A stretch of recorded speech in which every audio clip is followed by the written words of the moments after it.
रोशनी जी Ireland से। राधे राधे महाराज जी। महाराज जी, मेरा प्रश्न है कि भगवान को प्रसन्न कैसे करें ताकि वो हमारी मनोकामना पूरी करें। आपने बताया था कि तप करना चाहिए, तो कैसे तप किया जाए, कोई व्रत किया जाए कि हमारा मनोकामना पूरी? पहली बात तो एकादशी व्रत शुरू करो। फिर जैसे भगवान शिव की उपासना तो सोमवार व्रत शुरू करो। भगवान शंकर का अभिषेक करो, नाम जप करो, कुछ पाठ करो और वो भगवान को प्रदान करो। फिर भगवान से प्रार्थना करो। एक तो ये डिपार्टमेंट हो गया, और एक हो गया कि लाडले प्रभु मैं आपकी लाडली हूँ, मैं जैसी हूँ आपकी हूँ, मेरे से कुछ नहीं बनेगा। आप अपने हिसाब से मेरी आवश्यकताओं की पूर्ति कर दें, मेरे हिसाब से नहीं, मेरे हिसाब से नहीं। मेरा हिसाब तो बहुत छोटा है, नाथ आप अपने हिसाब से कीजिए। जोई जोई प्यारो करे सोई मोई भावे। ये बड़ा मस्ती का मार्ग है जो दूसरा बताया। पहले वाला वो एक दुकानदारी का मार्ग है कि जो हम किया उसका फल दे दीजिए, और इसमें किए का फल नहीं है, इसमें मैं आपकी हूं।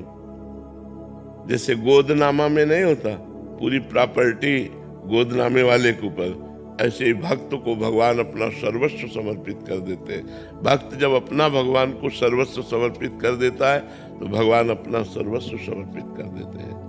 तो जितना हमारा समर्पण जोर का होगा उतना ही हमें आनंद की अनुभूति होगी। एक ये मार्ग है, और एक ये मार्ग है कि जितनी जोर का हम तप करेंगे, व्रत करेंगे, उसका वैसे ही फल हमको प्राप्त होगा। ये कमजोर मार्ग है, इसमें हम कितना करेंगे। और ये मार्ग है कि सीधे भगवान अपना ऐश्वर्य, ज्ञान, वैराग्य, भक्ति, प्रेम जो चाहिए उसका खजाना खोल देते हैं और भक्त निहाल हो जाता है। तो भगवान का बनने में ज्यादा लाभ है। भगवान के लिए साधना करना, भगवान के बन के, ये और उत्तम बात है। अपने लिए साधना करना ये छोटी बात है। भगवान के होना ये बड़ी बात है, और भगवान के बन के भगवान के लिए साधना करना ये बहुत बड़ी बात है। इसी से भगवत प्रेम प्राप्त होता है, इसी से मोक्ष प्राप्त होता है। तो हम लोगों की आवश्यकताएं तो है। हम आपको सच्ची बताएं, भगवान के हो जाने में इतना आनंद है कि हम तुम्हें कुछ कह नहीं सकते। आप कह सकती होगी कि आपने तपस्या किया, तो क्या मेरे जीवन की तपस्या का फल ये संसार की झूठी माया है जो मरने के बाद साथ नहीं जाती है? नहीं, हमारी तपस्या का फल अगर ये है तब तो बहुत बेकार है। नहीं, भजन का फल ये नहीं है, भजन का ब्याज ये है। मूल फल तो भगवान का परमानंद प्राप्त होना, भगवान की प्राप्ति होना, दुखों से छूट जाना, सदा सदा के लिए दुखों से पिंड छूट जाना, ये भगवान के भजन का फल है। तो हमने 3 बातें बताई।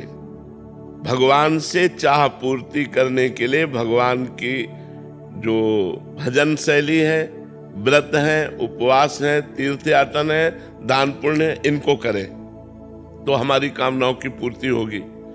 दूसरी बात बड़े जोर की, मैं भगवान का भगवान मेरे नाथ, आप मेरे स्वामी हो, मेरे पिता हो, मैं और किससे मांगू? ये अपनापन, ये बहुत जोर की बात है। भगवान के होके अपनी आवश्यकताओं की पूर्ति करना।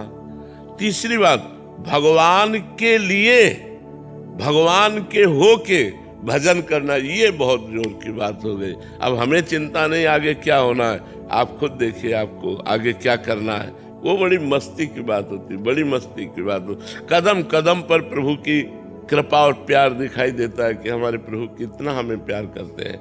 ये तब दिखाई देता है जब भगवान के होके और भगवान के लिए भजन किया जाता है, तब ये जोर की बात आती है। महाराज जी, अधिकतर तो ऐसा ही है कि मतलब कामना की पूर्ति हो जाए इसलिए भगवान। हाँ, प्राय ऐसा। लेकिन हमारी कामनाओं की कभी पूर्ति हो नहीं सकती। एक कामना पूरी होती है तो 2 कामनाएं खड़ी हो जाती हैं, 2 पूरी होती है तो 4 खड़ी हो जाती हैं। कामना ही पूरी शांत हो जाए, वो भजन का फल होगा कि अब कोई कामना नहीं। जाहि न चाही कबहु कछु, तुम सन सहज स्नेह, बसहु निरंतर तासुर, सो राउर निज के। जिसे कभी कुछ नहीं चाहिए, सब कुछ व्यवस्था भगवान अपने आप करते हैं। चाह की कोई जरूरत करने की नहीं है, केवल भगवान के होने की जरूरत है, भगवान के भजन करने की जरूरत है, गंदे आचरणों के त्याग की जरूरत है। तो इसलिए हम कहते हैं तीन पद्धति है। एक तो है करके भगवान से लेना, एक है होके भगवान से लेना, और एक है लेने की इच्छा ही ना रखना, केवल भगवान के हो जाना। तो सब अपने आप हो जाता, सब अपने आप व्यवस्था हो जाती है। इसलिए हम कहते हैं भगवान के हो जाओ, भगवान के हो करके फिर देखो कैसा आनंद जीवन में है। कुछ नहीं करना, जैसे हो वैसे ही रहो। नाम जप करो राधा राधा, बस मांस मत खाओ, शराब मत पियो, पराई बहनों बेटियों की तरफ गंदी दृष्टि मत रखो, जो पापाचरण है वो पापाचरण मत करो। फिर देख लो आपका जीवन कितना आनंदमय होता है। भगवान ने आनंद के लिए मनुष्य शरीर दिया है, पशुओं को कर्म भोग के लिए दिया है। मनुष्य शरीर नए प्रारब्ध की रचना के लिए मिला है। मनुष्य शरीर भगवत प्राप्ति के लिए मिला है। मनुष्य शरीर मोक्ष के लिए मिला है, इन गंदी बातों के लिए नहीं मिला है।